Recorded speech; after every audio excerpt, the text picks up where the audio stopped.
Good evening, children. I hope everyone are doing fine. Let us continue with the chapter 7, that is diversity in living organism. Topic was chordata. So here we will be continuing with the class that we have studied under chordata. Okay. So we already learnt about Pisces, right? So the organisms which grouped under Pisces was fishes, isn't it? So let us study about other classes which comes under Chordata. Okay, so let us see. So the next class that we are going to study is amphibians. That is amphibia. Okay, the class is called as amphibia. So here the organisms which grouped under this class are basically lives both in water as well as on land. Now you have got an idea. So what kind of organisms is that? That is frog, toads, salamanders. These all organisms, they live both in water as well as land, isn't it? And they have a mucus glands in the skin. So when we touch the frog or any aquatic animal, so we feel this moist nature on the skin, isn't it? That is due to the production of mucus on their skin, because they have a mucus glands. Okay, instead of scales, they have a mucus glands. Okay, and coming to the art, that is three-chambered art. In case of these organisms, we see three-chambered heart. Okay, and how do they respire? They respire through gills or lungs. So they may either respire through gills, that is a respiratory organ, and also they breathe through lungs. For example, frogs, they breathe through their lungs. And basically these organisms are egg-laying organisms. Okay, and what about fertilization? It takes place externally. So you know how internal fertilization occurs, right? So what about external fertilization? Here both male and female is responsible for the reproduction. So what happens is male frog will give out the sperm inside the water, wherein female frog will lay eggs inside the water. Now the sperm which is given by a male frog inside the water comes in contact with the eggs. That is, this fertilization is happening outside the body of male and female, right? So it is said to be external fertilization. Examples are frogs, toads, salamanders. All these are grouped under class amphibia. Let us look into the next class, that is reptila. So very scary and dangerous organisms are classified here. So we are scared about snakes, lizard, crocodiles, right? So these organisms are grouped under reptila. Let us see what are the characteristic features which makes them different from other classes. Okay, so these organisms are usually cold-blooded animals.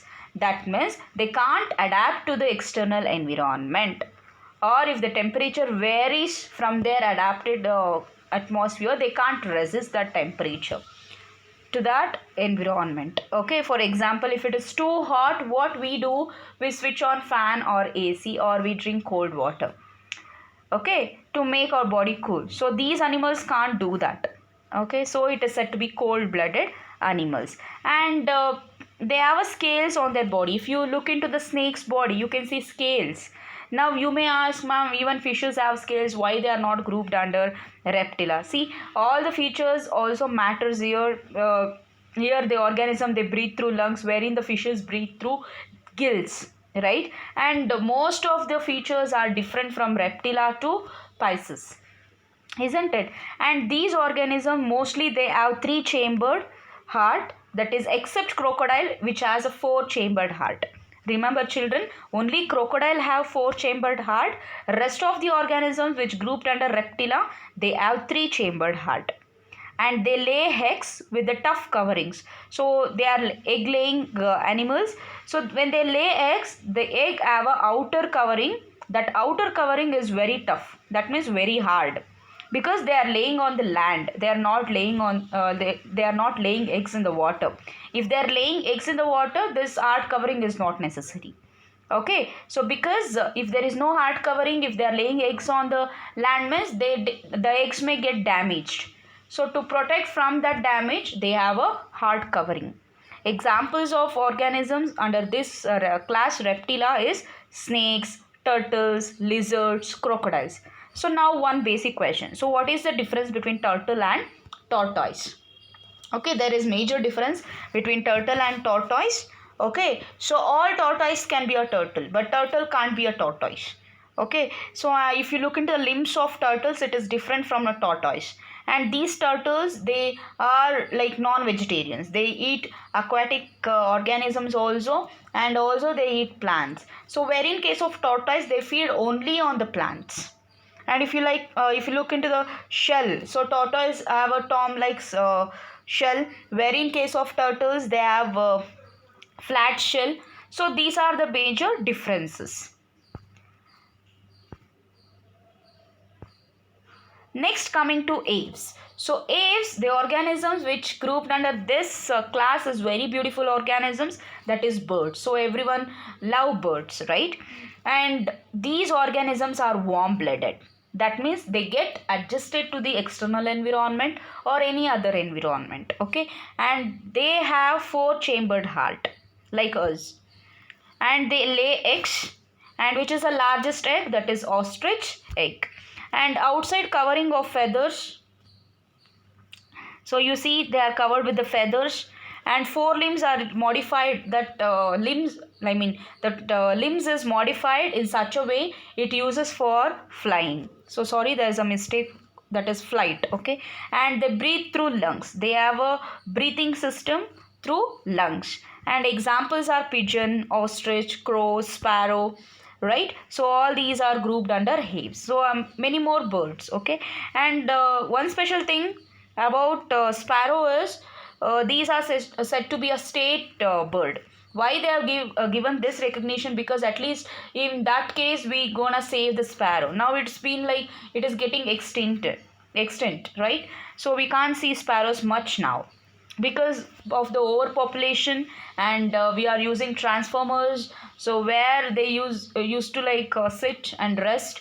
So due to that disturbance and loud noises, what happens, these are very sensitive and they couldn't survive much.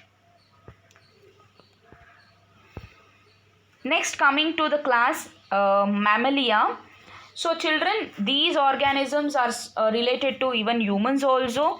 Okay, we are warm blooded. Even the organisms which grouped under Mammalia are warm blooded, and heart, they have 4-chambered. So you know what is 4-chambered: left auricle, right auricle, left ventricle, and right ventricle, right? 4-chambered heart they have.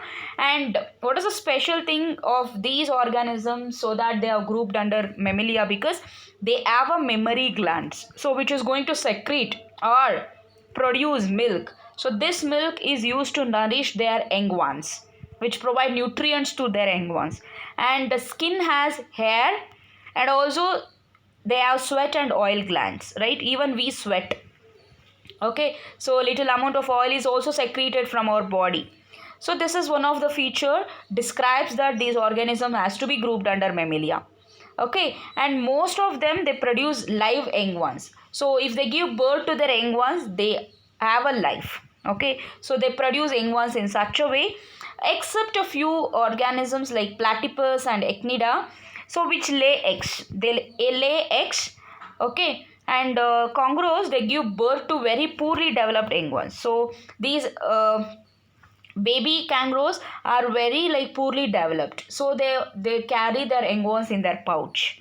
Okay, till they develop, till they have the ability to walk by themselves, they keep in their pouch and they secure.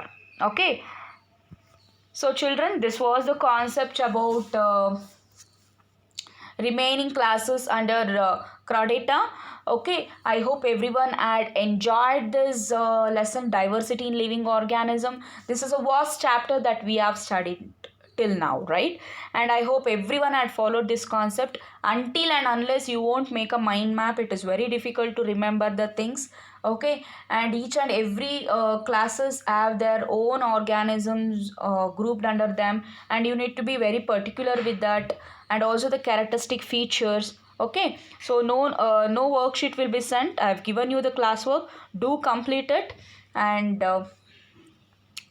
we will learn more about this classes in the live session. See you all children. Have a good day.